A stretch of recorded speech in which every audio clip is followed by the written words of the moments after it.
அமுதே தமிழே அழகிய மொழியே எனதுயிரே,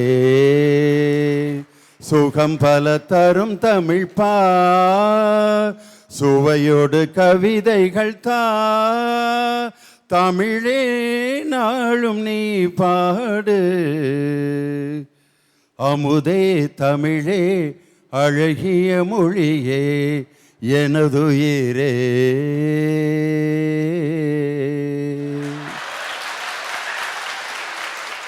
நல்லா பேசுங்க, நல்லதையே பேசுங்க என்ற நிகழ்ச்சியின் 5ஆம் ஆண்டு முதல் நிகழ்ச்சியை எங்கு நடத்தலாம் என்று நாங்கள் திட்டமிட்டு கொண்டிருந்த நேரத்தில் எங்கள் எண்ணத்தில் முதலில் இடம்பெற்றது விபிஎம்எம் மகளிர் கல்லூரியில்தான் இந்த ஆண்டு விழாவின் முதல் நிகழ்ச்சியை நடத்த வேண்டும் என்று என் மனதின் எண்ணத்தில் முதலில் தோன்றியது. ஒரு வரலாற்று சிறப்புமிக்க இந்த சிறுவில்லிபுத்தூரில் அமைந்திருக்கக்கூடிய விபிஎம்எம் மகளிர் கல்லூரியினுடைய அன்பிற்கும் மரியாதைக்கும் உரிய எங்கள் ஐயா விபிஎம் சங்கர் அவர்களை எங்களுடைய அசசி கிரியேஷன் சார்பாக வணங்கி மகிழ்ந்து வரவேற்பதில் மகிழ்ச்சி அடைகிறேன். ஒரு மனிதன் பேச்சுங்கிறது ரொம்ப முக்கியம். அவன் மனசில் என்ன நினைக்கிறாங்கிறத நம்மளால் கண்டுபிடிக்க முடியாது. இப்போ ஒரு மனிதன் மனசில் என்ன நினைக்கிறாங்கிறத தெரிஞ்சுக்கிற மாதிரி ஒரு மிஷின் மட்டும் நம்மளுக்கு தெரிஞ்சிச்சின்னு வச்சுக்குங்க, என்ன ஆகும் யோசனை பண்ணி பாருங்கள். வீட்டுக்குள்ளே ஒருத்தர் வர்றாரு, அவர் என்ன நினச்சிட்டு வர்றாருன்னு நமக்கு தெரிஞ்சிருச்சுன்னா அவரை வீட்டுக்குள்ளே விடுவோமா? அவ்வளோதான். ஆனால் அவர் வீட்டுக்குள்ளே வர்றப்ப நம்ம வீட்டை திட்டிக்கிட்டே கூட வருவார், ஆனால் முகத்தில் சிரிச்சிட்டு வருவார். அவர் மனதில் இருக்கக்கூடியதை எப்படி தெரிந்து கொள்வதுங்கிறதுக்கு ஒரு விளக்கமோ ஒரு எந்திரமோ கிடையாது. நம் மனதில் இருப்பதை வெளிப்படுத்துவதற்கு ஒரே வழி பேச்சு தான். அந்த பேச்சில் வரக்கூடிய வார்த்தை இருக்குது பார்த்தீங்களா, அந்த வார்த்தை ரொம்ப முக்கியம். அதனால தான் பைபிளில் கூட இறைமகன் இயேசு சொல்வார், மனிதன் தன் வாயிலிருந்து வருகின்ற ஒவ்வொரு வார்த்தையினாலும் உயிர் வாழ்கிறான்பார். அதே மாதிரி பகவத்கீதையில் அர்ஜுனனுக்கு கிருஷ்ண பகவான் சொன்ன அந்த வார்த்தை இருக்குது பார்த்தீங்களா, கடமையை செய், பலனை எதிர்பாராதே.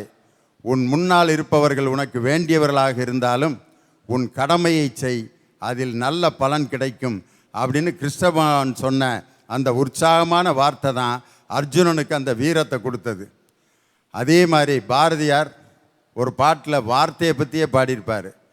தீர்த்த கரையினிலே தெற்கு மூலையில் செண்பக தோட்டத்திலே பார்த்திருந்தால் வருவேன் வெண்ணிலாவிலே பாங்கியோடென்று சொன்னாய், வார்த்தை தவறிவிட்டாய் அடி கண்ணம்மா மார்பு துடிக்குதடி, பார்த்த இடத்திலெல்லாம் உன்னை போலவே பாவை தெரியுதடி.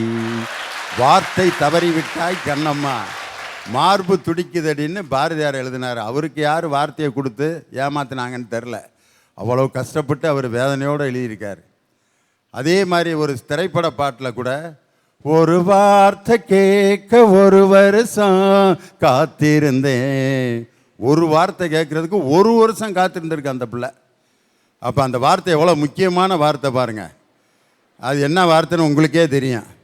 அந்த அன்பான வார்த்தையை கேட்பதற்கு ஒரு வருஷம் அந்த பிள்ளை காத்திருந்திருக்குன்னா அந்த வார்த்தைக்கு எவ்வளவு சக்தி இருக்குன்னு பாருங்கள்.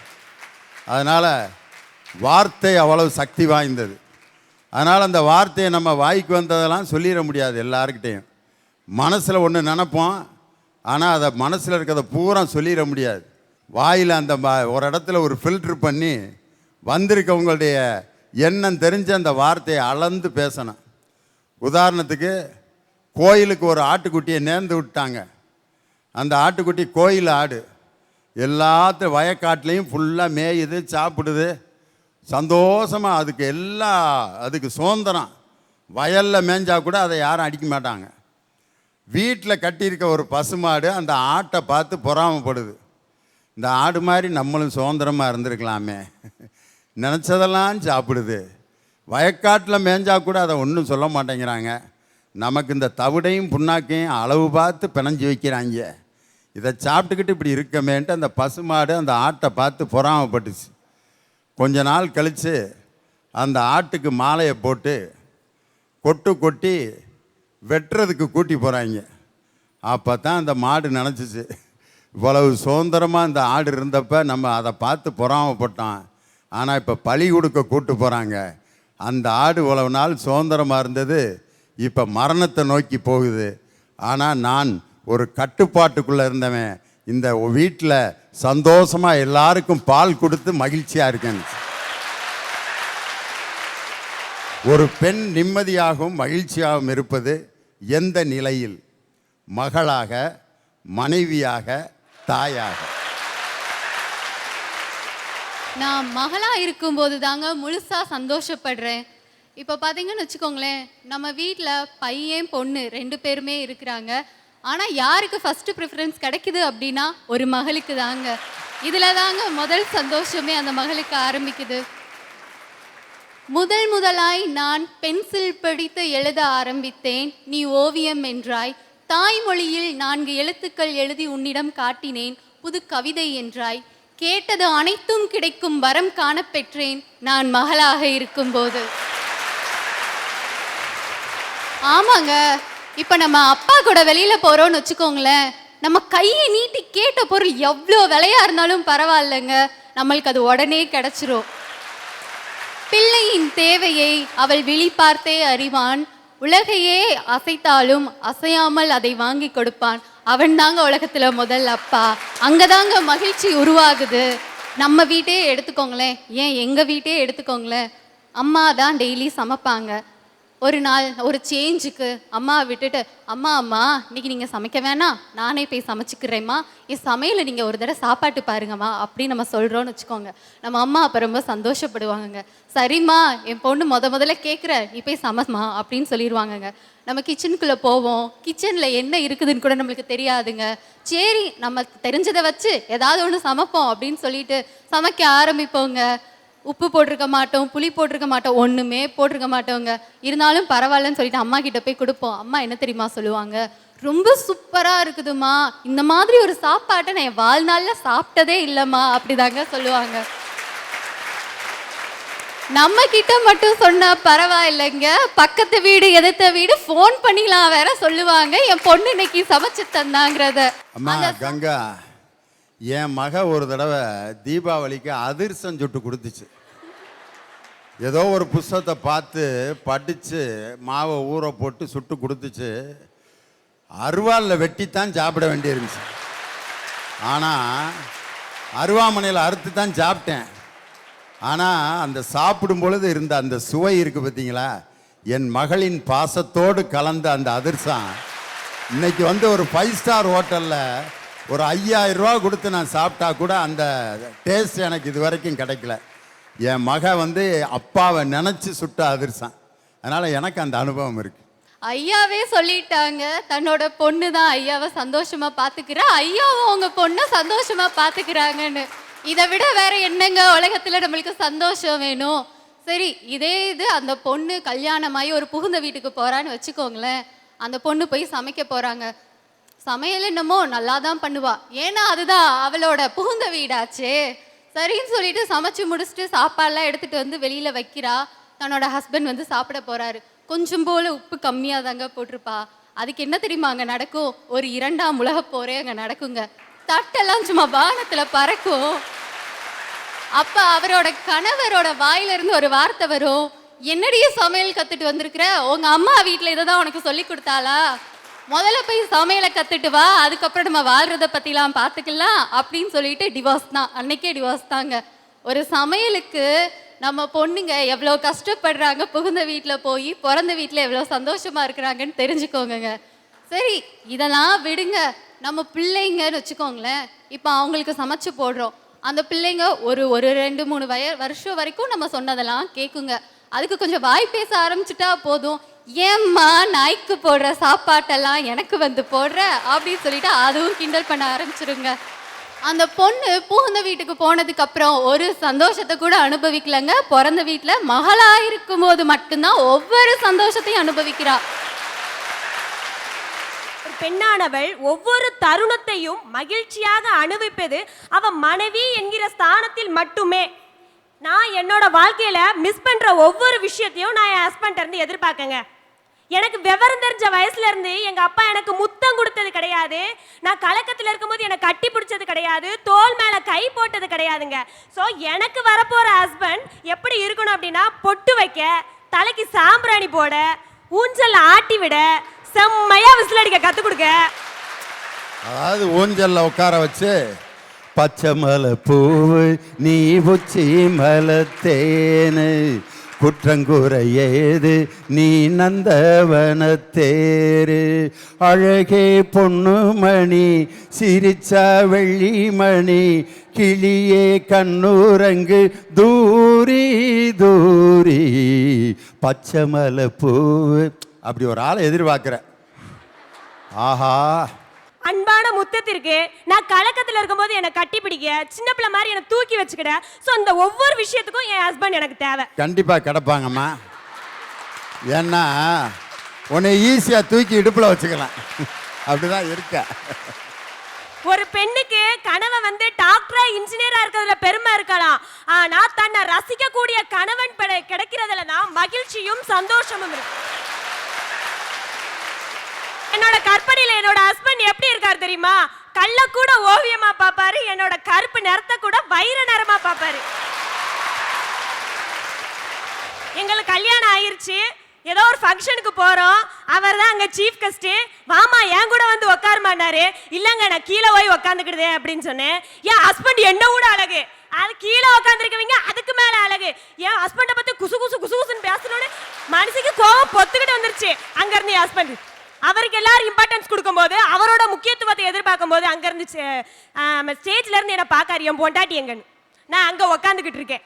அவர் கண்ணால என் கண்ணுக்கு காதல பரப்புறாரு. வார்த்தையால் அல்ல, கண்களால் மட்டுமே. காதலை சொல்றாரு, காதலை தெரிவிக்கிறாருன்னு தான் நான் கேள்விப்பட்டிருக்கேன். காதலை பரப்புறாருன்னு சொன்ன ஒரே பொண்ணு நீதாப்பா. ஆடியில செய்தி சொல்லி ஆவணியில் தேதி வச்சு செய்தி சொன்ன மன்னவருதா, எனக்கு செய்தி சொன்ன மன்னவருதா, சொந்தம் சொல்லி நெத்தியில குங்குமத்தை வச்சைய மன்னவரு மன்னவருதா, அழகு மன்னவரு மன்னவருதா. அந்த பாட்டில் முக்கியமான வரி வரும், அதை விட்டுட்டியம்மா.